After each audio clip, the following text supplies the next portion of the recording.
Mis amados hermanos, buenas noches. Quiero darles la bienvenida a este nuevo tiempo donde vamos a compartir la palabra de Dios. Para mí es un privilegio poder llegar hasta sus hogares con este mensaje de bendición que el Señor trae para todos nosotros hoy.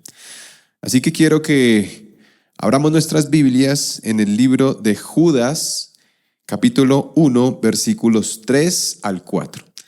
Y mientras lo haces, vamos a ver este video que da introducción a nuestro tema. Ya estoy con ustedes.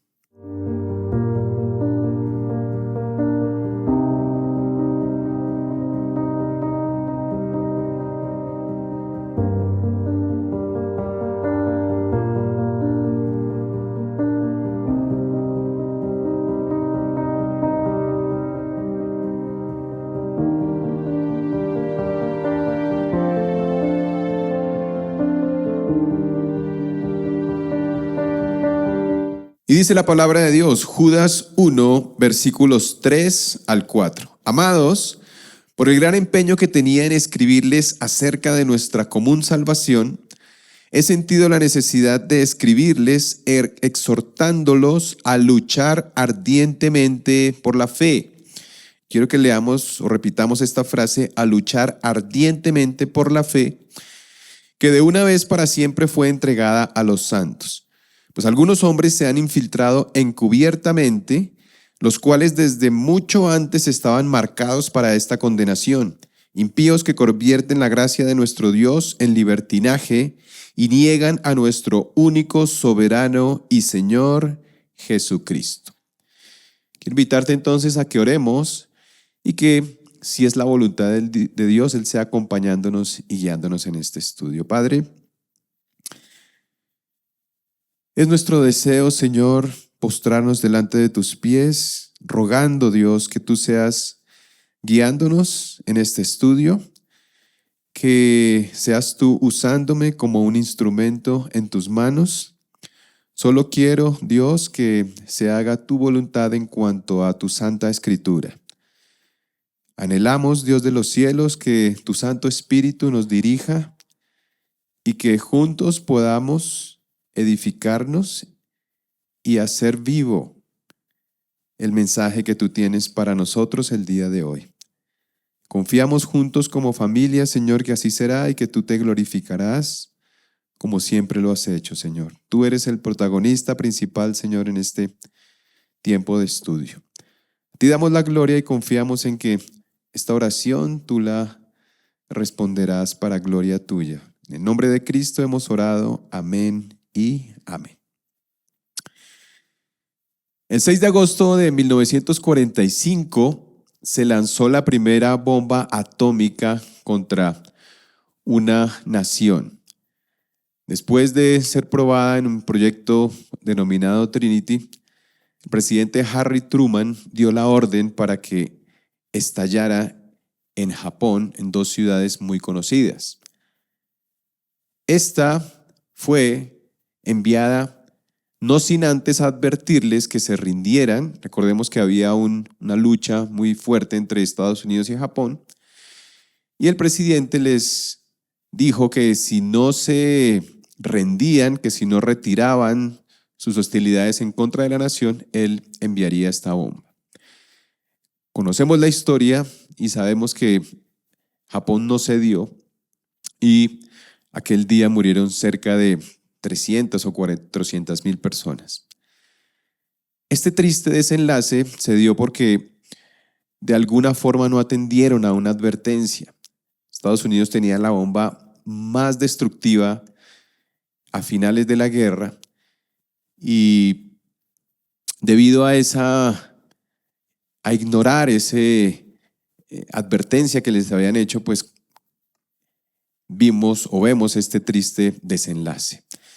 Y quiero dar introducción al libro que vamos a estudiar hoy con esta historia que les acabo de contar, porque de alguna manera refleja lo que vemos ilustrado en el libro de Judas.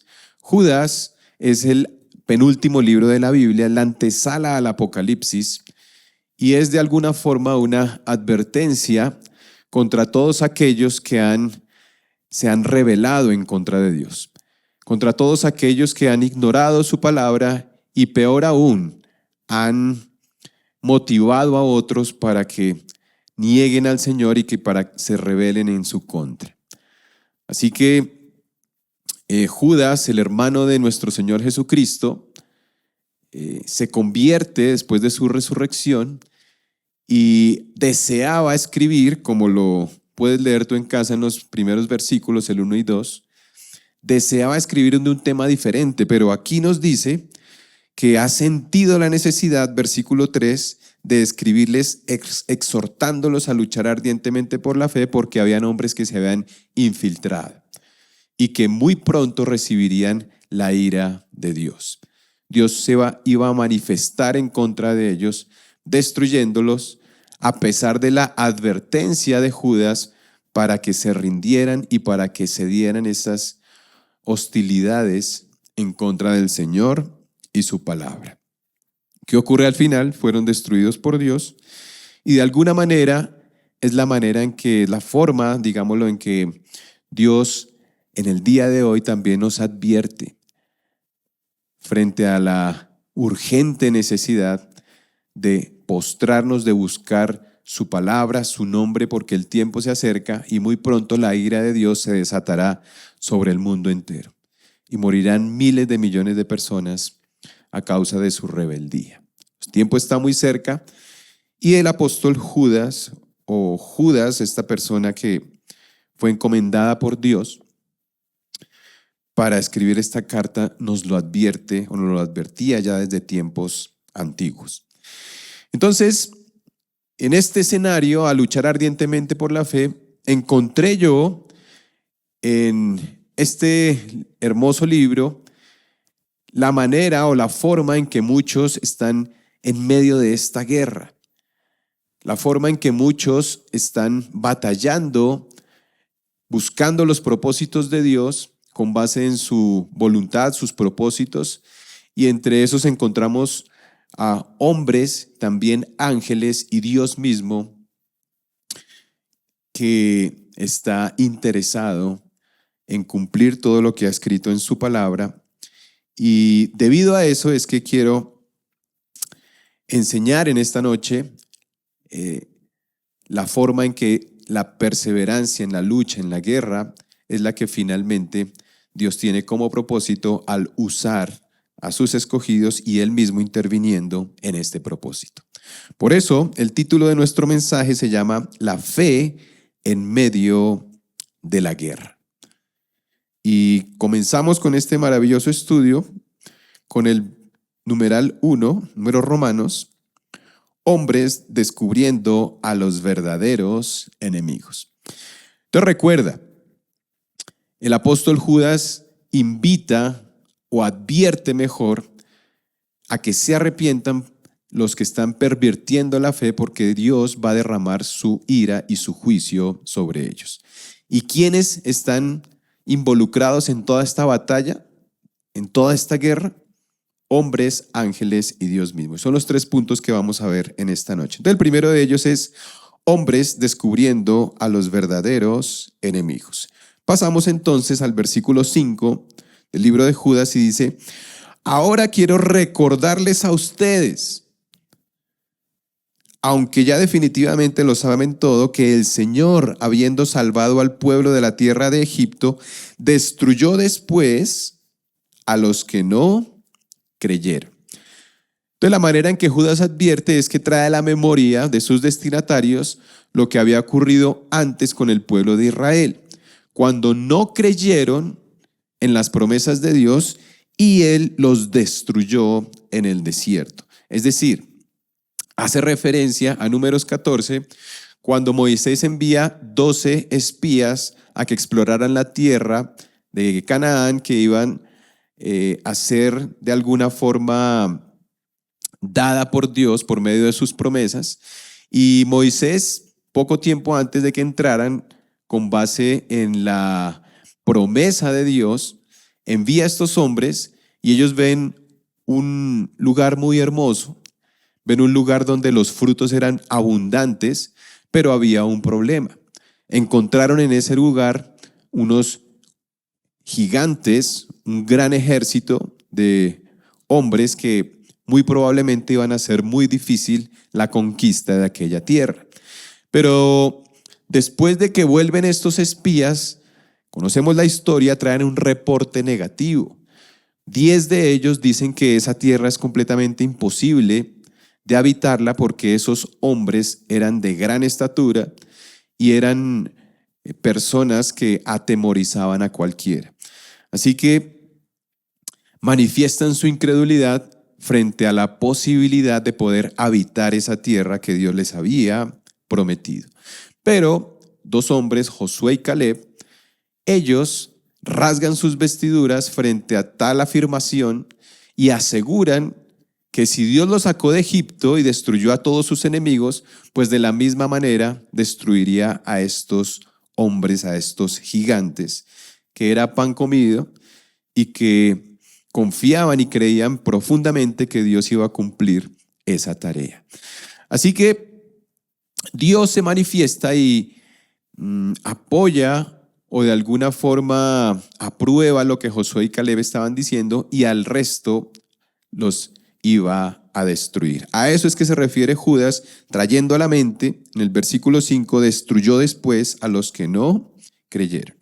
Así que veamos nuestro primer punto de este segmento. Dice, Josué y Caleb vieron los ejércitos que habitaban la tierra prometida, pero Dios les mostró quiénes eran los verdaderos enemigos. Y quiero que vayamos a Números 13:33, donde encontramos el testimonio de los espías que fueron. Mira, dice, también vimos allí gigantes, hijos de Anac, raza de los gigantes, y éramos nosotros, a nuestro parecer, como langostas, y así les parecíamos a ellos. ¿Era verdad que eran personas de gran estatura? Claro. Los hijos de Anac eran conocidos como personas gigantes, algo similar a la historia de David y Goliat. De hecho, no es el único pasaje que los nombra. También Deuteronomio 2:20 al 21, Deuteronomio 3:11, Primera de Samuel 17, Segunda de Samuel 21:15 al 22. Todo esto habla de que habían personajes de gran estatura, de 3 o 4 metros. Incluso Segunda de Samuel 21 dice que tenían, debido a su enorme tamaño, tenían 6 dedos en los pies, 6 dedos en las manos, y que realmente infundían temor. Y a veces solemos juzgar al pueblo de Israel y decirle, pero bueno, si ellos destruyeron, o mejor, Dios destruyó a todos los egipcios, los ahogó en el mar, los sacó de allí, pues ¿por qué iban a dudar de que podían conquistar aquella tierra? Y creo que nosotros también hubiésemos manifestado temor frente a lo que ellos vieron, porque era obvio, el pueblo de Israel sabía que si destruyó a los egipcios también iba a destruir a los que habitaban la tierra de Canaán. Pero estos eran de alguna forma a los ojos del pueblo de Israel mucho más difícil de apoderarse y de derrotar a estos gigantes que habitaban en este lugar. Así que frente a lo que ellos ven, sintieron un profundo temor, sintieron miedo y vieron muy lejana la posibilidad de que Dios pudiese entregarles la tierra prometida. Y cayeron en un terrible pecado que era la incredulidad. La pregunta es, ¿Dios hubiese podido derrotar a esos gigantes? Claro que sí. ¿El testimonio de Josué y Caleb era cierto? Por supuesto. Pero el problema no era ese. El problema no es que ellos tuviesen enemigos a los cuales Dios podía derrotar. El problema del pueblo de Israel era la incredulidad. Y esa incredulidad los convertía en enemigos de Dios. Así que, como vimos el primer punto, Dios les mostró quiénes eran los verdaderos enemigos. Los enemigos no eran los gigantes, los enemigos de los que pocos que creían en el pueblo de Israel eran los no creyentes.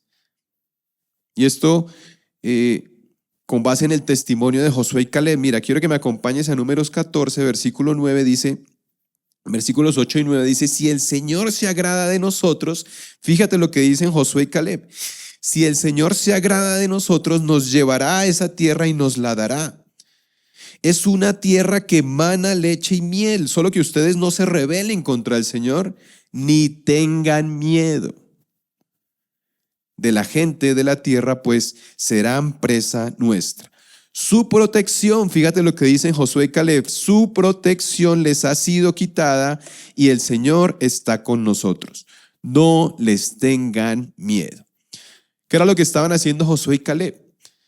Ellos estaban tratando de convencer, primero que todo, a los otros 10 espías y a todo el pueblo de Israel del poder de Dios que tenía para derrotar a esos enemigos. Ellos rasgan sus vestiduras y ellos intentan por todos los medios de batallar en contra de la incredulidad del pueblo de Israel. Dios, fruto de esa rebelión, le anuncia al pueblo de Israel que todos iban a perecer en el desierto e iban a estar allí por 40 años más. Todos los que salieron del pueblo de Israel de más de 20 años, se calcula que eran más o menos 1.200.000 personas. Y de ese 1.200.000 entraron a la tierra prometida solamente 2 de los que salieron. Por supuesto, a la tierra prometida entraron muchos más, pero eran los menores de 20 años, los niños, los que consideraban más vulnerables. Ellos finalmente fueron los que entraron a la tierra prometida. Pero fíjate que antes de que ellos entraran, Dios se encarga de destruir a sus enemigos. ¿Cuáles eran los enemigos de Dios? Pues los que no creían en Él.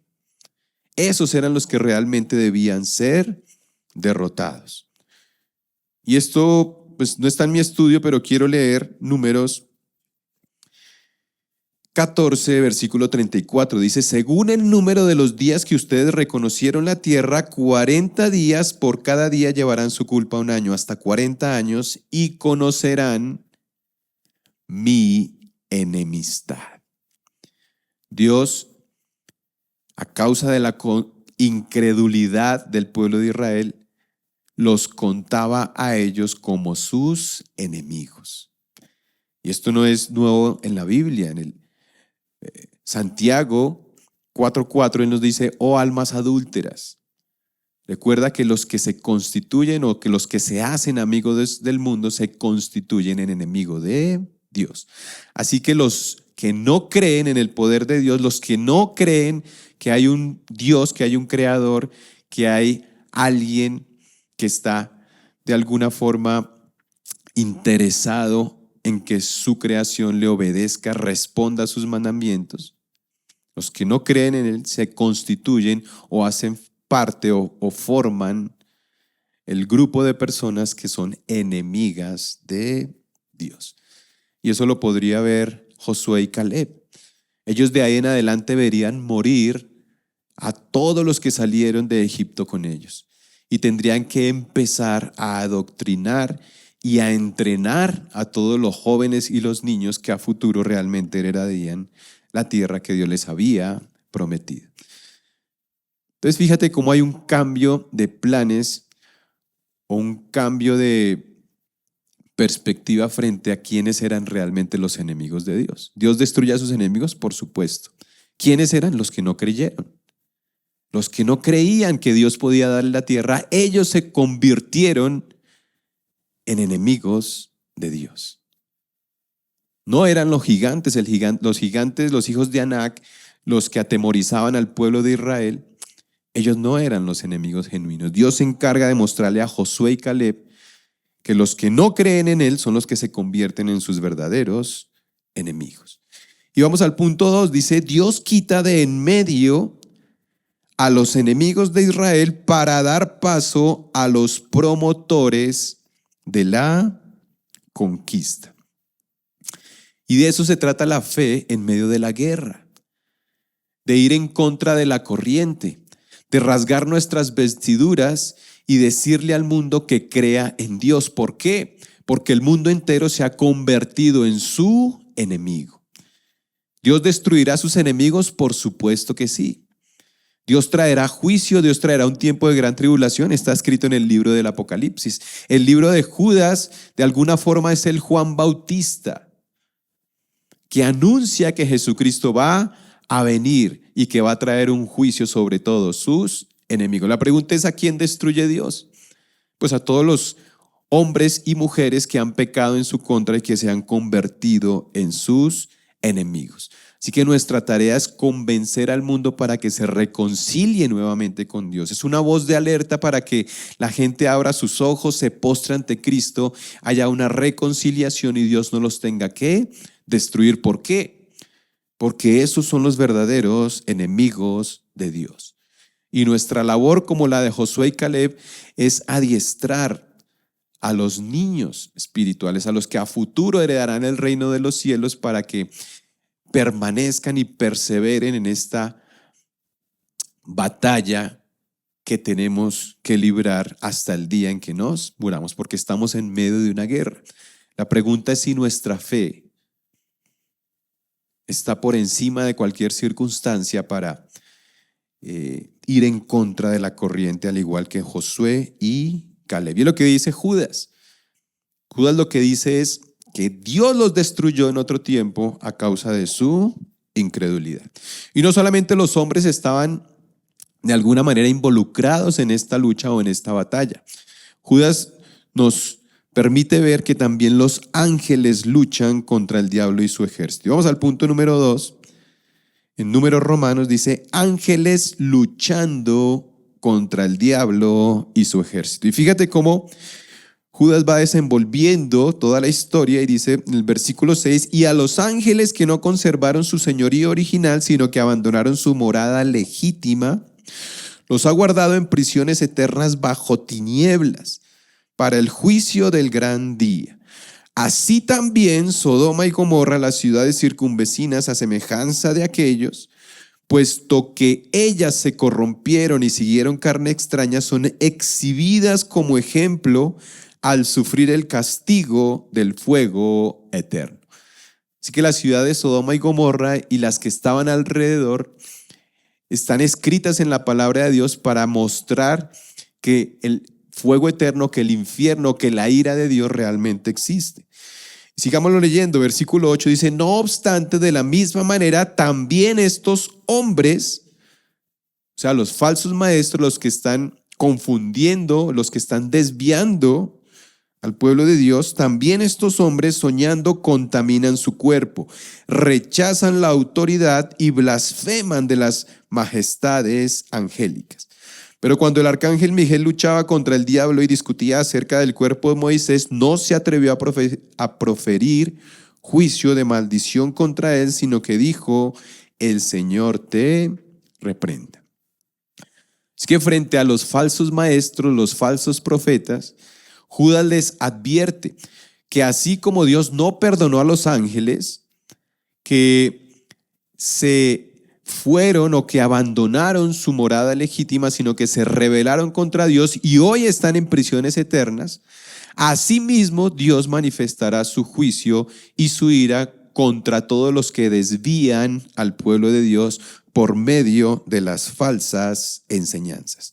Hoy están encarcelados, hoy están presos a causa de su propio pecado esos ángeles, y lo mismo ocurrirá con aquellos que desvían al pueblo de Dios de su verdad y de su palabra.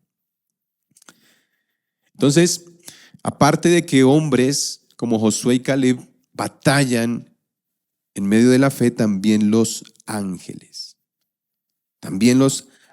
están involucrados en esta guerra santa. ¿Por qué? Porque el ejemplo que coloca Judas es Sodoma y Gomorra. Así que vamos a entrar en este primer punto, en este segundo segmento. Mira, dice: toda la corte angelical creada por Dios clama y pelea día y noche la guerra de su verdad y su justicia.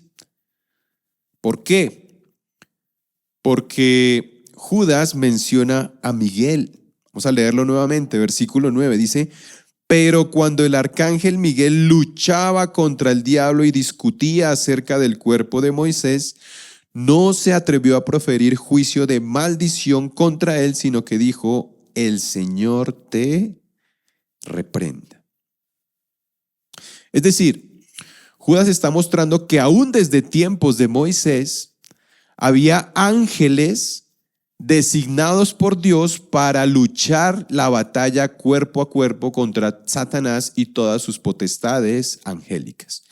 Y aún más, ellos claman a Dios por justicia, porque el arcángel Miguel dice: el Señor te reprenda. Le está rogando, le está orando, le está diciendo a Dios que por favor reprenda a Satanás, porque están interesados en los planes y en la voluntad de Dios para con su pueblo Israel. Es que los ángeles claman y pelean aún desde tiempos antiguos, buscando la voluntad de Dios en medio de la guerra. Así como el título de nuestro mensaje lo enseña, la fe en medio de la guerra. No solamente hombres, sino también ángeles designados con Dios pelean, y no solamente pelean, sino claman por la justicia de Dios. Es un clamor. Ahora, hablemos un poco de lo que Judas nos muestra aquí, porque dice versículo 7, así también Sodoma y Gomorra y las ciudades circunvecinas, a semejanza de aquellos, puesto que ellas se corrompieron y siguieron carne extraña, son exhibidas como ejemplo al sufrir el castigo del fuego eterno. ¿Qué pasó con Sodoma y Gomorra? ¿Dónde está escrito esto? Génesis 18 y Génesis 19, todo esto nos habla del juicio que Dios trajo sobre aquellas ciudades. Entonces, ¿qué pasó? Cuenta la historia que Abraham, la persona que había sido escogida por Dios para planear desde allí una nación diferente, es visitado por tres ángeles o tres personas que habían sido enviadas, o mejor, que estaban de alguna forma visitándolo para anunciarle lo que iban a hacer. Una de esas tres personas es el mismo Señor Jesucristo, preencarnado, que lo visita junto con dos ángeles. ¿Y qué le dicen estos, o cuál es el anuncio que tenían para Abraham? Que Sodoma y Gomorra iba a ser destruida. Estaban camino hacia allá. Estos dos ángeles que acompañaban al Señor Jesucristo estaban dirigiéndose hacia Sodoma y Gomorra para hacer la voluntad de Dios y destruirla por completo. Entonces, cuando Abraham se entera de esto, su sobrino vivía allá con su familia y de alguna manera él intercede por Sodoma y Gomorra, porque había un clamor en contra de esta ciudad. Y quiero que lo leamos en Génesis 18, versículos 20 al 21. Acompáñame hasta allá, Génesis 18, 20 al 21. Y mira la forma en que Jesucristo preencarnado le dice a Abraham que iba a destruir a Sodoma y Gomorra y la razón por la que lo iba a hacer. Dice: entonces Jehová le dijo: por cuanto el clamor contra Sodoma y Gomorra se aumenta más y más, y el pecado de ellos se ha agravado en extremo, descenderé ahora y veré si han consumado su obra según el clamor. Esta palabra es clave: según el clamor que ha venido hasta mí. Y si no, lo sabré. Entonces, cuando Abraham se entera que había un clamor contra Sodoma y Gomorra, nace en su corazón una esperanza. Porque si había alguien que clamaba en ese lugar era porque existía la posibilidad de que Dios los perdonara. Porque el argumento de Abraham es que Dios no iba a destruir al impío junto al justo. Él no lo iba a hacer. Entonces, Abraham comienza a interceder y nos deja ver por medio de su intercesión que en Sodoma y Gomorra no había personas que clamaban a Dios por la situación que estaban viviendo. Porque dice: si hay 50 justos, le dicen no hay 50 justos. Bueno, si hay 40, si hay 30, si hay 20, si hay 10. Y llega el punto en que Abraham ya no intercede más. Pero con esto, la palabra de Dios nos informa que el clamor no provenía de Sodoma y Gomorra. Algunos dirán, pero es que Job era un justo que estaba clamando por Sodoma y Gomorra. No, no, porque es ilógico que Lot clame para que destruyan el lugar donde él vivía. A donde te quiero llevar con esto es que el clamor no provenía de Sodoma y Gomorra. Hay un clamor en contra de Sodoma y Gomorra. Lo leímos, versículo 20, dijo Jehová, y por cuanto el clamor contra Sodoma y Gomorra se aumenta más y más, es que yo voy a actuar. Entonces viene la pregunta, y no sé si tú te la has hecho. ¿De dónde provenía ese clamor? ¿Quién o quiénes estaban clamando para que Dios destruyera Sodoma y Gomorra? La respuesta más lógica es que eran los ángeles que lo acompañaban. Toda su corte celestial, todos los millares y millones de ángeles claman día y noche para que Dios ejerza su justicia, para que Dios destruya a sus enemigos. Esto lo vemos en el Arca del Pacto, cuando leemos la historia de Israel, que Dios mandó construir el tabernáculo en el lugar santísimo. Estaba el Arca del Pacto, había una tapa que era el propiciatorio, y habían querubines mirando hacia abajo, clamando a Dios para que ejerza su justicia y destruya a todos los que han desobedecido su santa ley. Hermanos, los ángeles claman a Dios porque haga justicia. Los ángeles Dios los hizo para que día y noche custodien su santidad, su perfección y su justicia. Isaías 6 lo dice. Todos estos serafines día y noche claman: santo, santo, santo es Jehová de los ejércitos. Y cuando lo hacen, el templo celestial se estremece. El libro de Apocalipsis también lo dice. Hermanos, el punto es que Dios es glorificado con todo lo que hace. Y cuando Él derrama su ira y su juicio, de igual manera el cielo lo glorifica. Sucedió cuando destruyó a los hijos de Aarón. Ellos fueron destruidos porque ofrecieron un fuego extraño a Dios. ¿Y qué pasó? Dios los destruye. Y cuando tú lees Levítico 10:3, te darás cuenta la respuesta de Dios frente a la duda que tenía Aarón. Le había matado a sus hijos. Y Dios dice en Levítico 10:3, en todo el pueblo seré santificado y en medio de ellos seré yo glorificado. Cuando Dios ejerce su justicia, Él es glorificado. Y toda su corte angelical celestial glorifica a Dios cuando Él destruye a sus enemigos.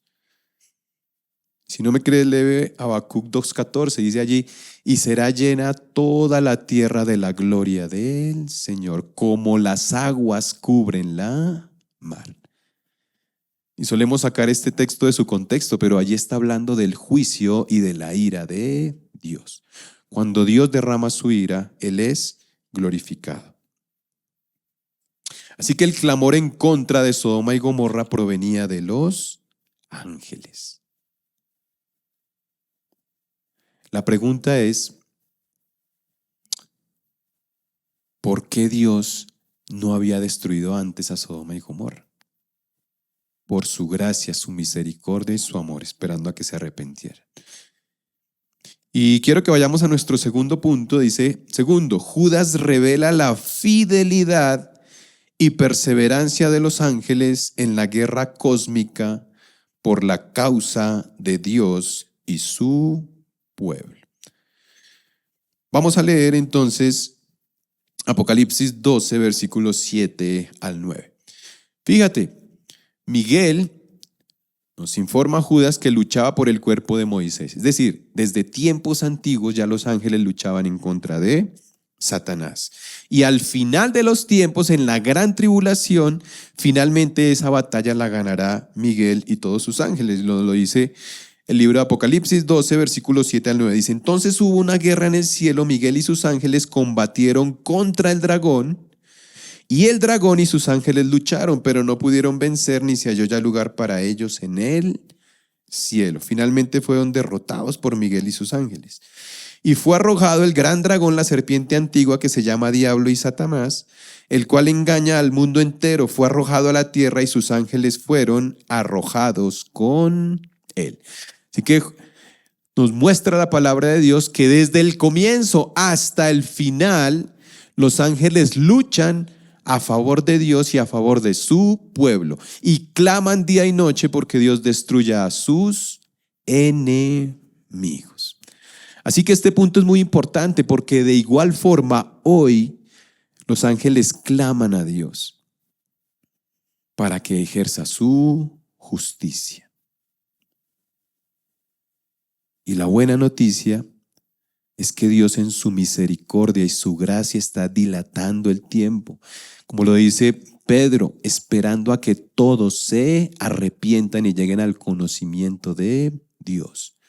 Que sus enemigos, que son todos aquellos que se han rebelado y que no han recibido la salvación por medio de Cristo, lleguen a sus pies.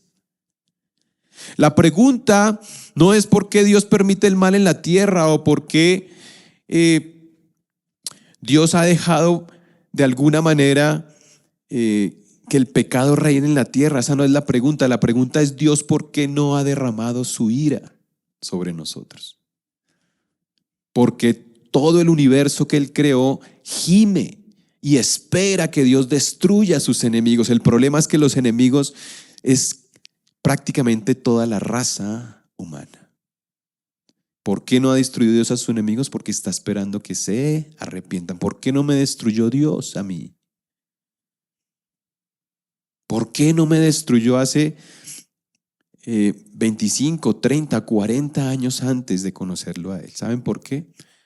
Porque estaba esperando que yo me arrepintiera, que llegara a sus pies. Y finalmente, por su misericordia, hoy lo conozco. Y ya no hago parte de los que son sus enemigos. Pero tal vez tú sí lo eres. Y muy pronto está por llegar la ira de Dios. ¿Cuál es nuestra lucha como Josué y Caleb? Abrirte los ojos, rasgarnos las vestiduras y decirte: Cristo está por venir. Está a punto de estallar una guerra, unas bombas nucleares que destruirán todo el universo. Están a punto de oprimir el botón y Dios te está advirtiendo. No seas parte de sus enemigos, no seas incrédulo, llega a sus pies, porque el universo, incluidos sus ángeles, claman porque la ira de Dios se derrame.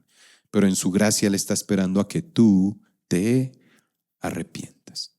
Y no solamente hombres y ángeles están en medio de esta guerra, Dios mismo intervendrá. Dios mismo destruirá y no encargará ni a hombres ni a ángeles. Él mismo destruirá al final a todos los que se han rebelado en su contra. Por eso entramos al punto 3 en Números Romanos. Dice: Dios advirtiendo a los blasfemos. Y Judas no se queda ahí. Sigue enseñando y dice versículo 10: pero estos blasfeman las cosas que no entienden y las cosas que como animales irracionales conocen por instinto. Por estas cosas son ellos destruidos. Y fíjate el versículo 11, dice: ay de ellos, porque han seguido el camino de Caín. Grábate estos 3 nombres. Han seguido el camino de Caín y por ganar dinero se lanzaron al error de Balaam y perecieron en la rebelión de Coré. Versículo 12: estos son escollos ocultos en los ágapes de ustedes cuando banquetean con ustedes sin temor, apacentándose a sí mismos. Son nubes sin aguas llevadas por los vientos, árboles de otoño sin fruto, 2 veces muertos y desarraigados. Son olas furiosas del mar que arrojan como espuma su propia vergüenza, estrellas errantes para quienes la oscuridad de las tinieblas ha sido reservada para siempre. Así que quiero que leas conmigo este primer punto de este último segmento. Dice: Dios no encomendará a hombres ni a ángeles para destruir a quienes promueven el pecado en medio de su pueblo. Él mismo se encargará de ellos. Ahora, ¿qué quiere decir esto? Estos 3 hombres, Caín, Balaam y Coré, tienen una característica, y es que ellos empujaron a otros a pecar en contra de Dios. Es decir, no solo son enemigos de Dios, sino que han convencido a otros seres humanos para que se rebelen en su contra. Y Judas los compara con todos estos falsos maestros que se habían metido en la iglesia para convencer al pueblo de Dios de que pequen y que se rebelen en su contra. Son personas que conocen la palabra de Dios, pero que sin temor la enseñan de una manera equivocada y están confundiendo y desviando al mundo entero de los ojos y de la mirada y de la redención y de la gracia de nuestro Señor Jesucristo. De esos Dios se encargará Él mismo. Y el primero que menciona es a Caín. Y cuando tú lees Génesis 4, todo ese capítulo habla de la rebelión y de la forma en que Caín es echado errante por el mundo. Pero ¿saben qué? Dice la palabra de Dios que Él ha puesto un sello en la frente o ha puesto un sello distintivo en Caín para que nadie lo destruyera en ese tiempo. ¿Por qué? ¿Por qué Dios no permitió que lo destruyeran en ese tiempo? Porque Dios le estaba diciendo: yo mismo me encargaré de ti. ¿Saben qué dice Génesis 4? Que Caín fue y construyó una ciudad y esa ciudad entera estaba en contra de Dios. Comenzaron a fabricar armas que iban a dañar a otros. Incluso habla de un tal Lamec, que este hombre era un asesino. Es decir, Caín construyó una ciudad que estaba en contra de Dios. Y Dios pone un sello en él para decir: nadie le haga daño. ¿Por qué? ¿No te has preguntado por qué? Porque Dios se iba a encargar personalmente de Caín. Y no solo habla de Caín, habla también de Balaam. Balaam no pudo maldecir al pueblo por consejo de Balac. ¿Y saben qué hizo? Hizo que el pueblo de Israel pecara, para que Dios los destruyera. ¿Y saben qué pasó con Balaam? Murió en medio de la guerra. ¿Por qué? Porque estaba incitando a otros a rebelarse en contra de Dios. Y el último de que habla es Coré. Coré murmuró en contra de Moisés. Coré dijo que él era mejor, que Moisés, Dios se había equivocado al poner a Moisés ahí, e incitó una rebelión en el pueblo. ¿Y saben qué pasó? La tierra se lo tragó. Así que es una advertencia en contra de todos los que incitan al pueblo de Dios a rebelarse en su contra. Dios está en una guerra y te destruirá a ti y a mí si nosotros motivamos a otros a irse en su contra. Así que tú que me estás escuchando, que estás en la iglesia y que vienes es a engañar a las muchachitas para acostarte con ellas, o tal vez tú estás enseñando una doctrina falsa, una doctrina errónea, o tal vez tú estás murmurando en contra de quienes dirigen la iglesia, de los pastores, los líderes, sea cual sea tu pecado. Si estás incitando a otras personas a pecar, la ira de Dios caerá sobre ti y Dios se encargará personalmente de destruirte, porque tú eres su enemigo y lo acabamos de ver. Y Dios destruye a sus enemigos. Así que mi consejo es: arrepiéntete, cae a los pies del Señor y que tu pecado ya no se siga manifestando, que no sigas dañando la iglesia de Dios, porque la ira del Señor está por venir. Serás completamente destruidos. ¿Qué debemos hacer nosotros? Y es mi último punto y termino con esto. Entre tanto, nuestra responsabilidad como siervos es pelear hombro a hombro con los guerreros de nuestro Señor. ¿Cuál es nuestra tarea en medio de esta guerra? Que permanezca la fe. Mira el título de nuestro mensaje: que permanezca la fe. Mira lo que escribe Judas al final, versículos 20 al 23, dice: pero ustedes, amados, edificándose en su santísima fe. Aquí está hablando a los que pertenecen al pueblo de Dios, a los que han nacido de nuevo realmente. Pero ustedes, amados, edificándose en su santísima fe, orando en el Espíritu Santo, consérvense en el amor de Dios, esperando ansiosamente la misericordia de nuestro Señor Jesucristo para vida eterna. Tengan misericordia de algunos que dudan. A otros sálvenlos. Que ya no haya enemistad, que ya no sean enemigos de Dios, porque Él los va a destruir. A otros sálvenlos, arrebatándolos del fuego. Y de otros, los que no se han de arrepentir, los que siguen empeñados en dañar al pueblo de Dios y los que siguen empeñados en rebelarse contra Él y su palabra, a otros tengan misericordia con temor, aborreciendo aún la ropa contaminada por la carne. Así que concluyo este mensaje, mis amados hermanos, en que estamos en medio de una guerra. Nosotros los hombres debemos luchar hombro a hombro. ¿Contra qué? Contra la incredulidad, como lo hizo Josué y Caleb. ¿Por qué? Porque Dios destruirá a sus enemigos. Y todos los que están a tu alrededor que no conocen al Señor son sus enemigos y Él los destruirá. Debemos rasgar nuestros vestidos y convencerlos de que Dios al final destruirá, te permitirá o les permitirá habitar el cielo mismo. Segundo, sigue el ejemplo de los ángeles que claman día y noche por la justicia de Dios. Acuérdate que Dios es glorificado en todo, aun cuando derrama su justicia. Y desde el comienzo hasta el final los ángeles han estado clamando. La pregunta es: ¿por qué Dios no ha destruido a sus enemigos, a toda la humanidad? Porque quiere que se arrepientan. Si eres un verdadero hijo de Dios, salva a los que más puedas, porque la ira de Dios está por llegar. Dios los bendiga. Quiero que oremos y con temor y temblor reflexionemos acerca de esta guerra en la que estamos. Señor, gracias por esta palabra que me permitiste enseñar, Señor. Mi oración es que tus enemigos entiendan, Señor, que tú estás lanzando una advertencia y vendrá, Señor, tu ira y tu fuego.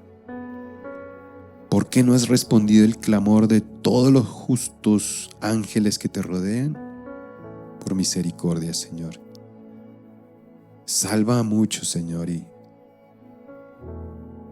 trae un corazón de arrepentimiento a todos los que engañan hoy y que seducen a otros a pecar. Ayúdanos, Dios Todopoderoso, a reflexionar y a que podamos seguir batallando en medio de esta guerra y que nuestra fe prevalezca, Señor. Te amamos, descansamos en ti y confiamos en que seguirás permitiéndonos caminar en tu verdad, Señor. En el nombre de Cristo Jesús, amén y amén. Dios los bendiga y gracias por esta bonita oportunidad. Nos vemos en otra ocasión si el Señor lo permite. Amén. Queremos que hagas parte de nuestra iglesia digital. Encuéntranos en Facebook y YouTube como Iglesia Cristiana Filadelfia JB, en Instagram @Iglesia Filadelfia JB, en Twitter @Filadelfia JB. No olvides visitar nuestra página web www.iglesiafiladelfiajb.com y nuestra aplicación móvil Filadelfia JB App.